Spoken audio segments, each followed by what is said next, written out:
وَكَلْبُهُمْ بَاسِطٌ ذِرَاعَيْهِ بِالْوَسِيدِ، ان کا کتا غار کے دھانے پر بازوؤں کو پھیلا کے بیٹھا ہے۔ یا اللہ، قرآن تو ہدایت کی کتاب ہے،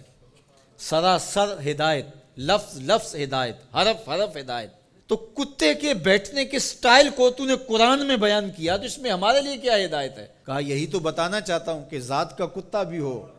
سنگ جڑ جائے ولیوں کے، اور ولیوں کے دروازے پر بیٹھ کے پہرا دینے لگ جائے، اور کسی کام آ جائے مشت خاک، تو وہ کتا اتنا قابل ذکر ہو جاتا ہے کہ اس کے بیٹھنے کے سٹائل کو رب رب ہو کے بیان کرتا ہے۔ تو کہا تم تو انسان ہو، اگر تم محمد عربی کے در کے نوکر بن جاؤ تو کیا عزتیں دوں گا تمہیں، کیا شانیں تمہیں نصیب ہوں گی۔ تو یہاں یہ دیکھا جاتا ہے کہ ان کی راہوں کے کام کون آتا ہے، ان کے راستے کا مسافر کون ہے، ان کے دین کے لیے اپنے آپ کو پیش کون کرتا ہے، ان کی خدمت اور نوکری کے لیے اپنی مشت خاک کو ان کی راہوں میں بچھاتا کون ہے۔ اور اگر ہم ساری زندگی اپنی خواہش سے گزار دیں اور ان کے دین کے لیے ہم نے کچھ نہ کیا ہو، تو پھر ہم دیکھیں کہ ہم کھڑے کہاں ہیں۔ اقدس تیرے پاؤں میں نہ کوئی کانٹا نہ کوئی زخم،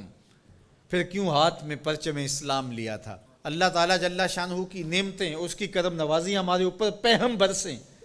لیکن ہم اس کے شکر گزار بندے نہ ہوں، نماز پڑھنا ہمارے لیے بوجھل بن جائے۔ تو کہا پھر گھوڑے اچھے ہیں،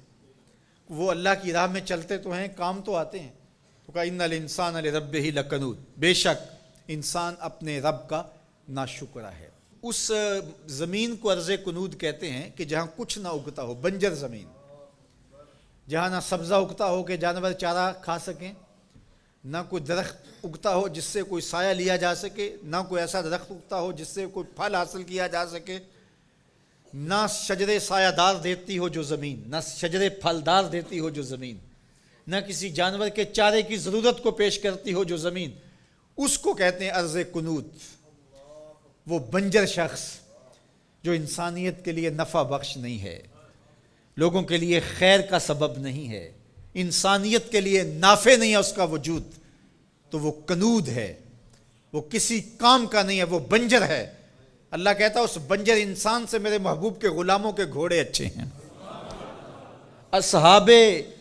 کہف کی غار کے دروازے پر بیٹھا ہوا کتا اچھا ہے، تو ہمیں پسند ہیں جو اس کے راستے میں کام آتے ہیں۔ میں اور آپ دیکھیں کہ ہم کہیں بنجر تو نہیں ہیں،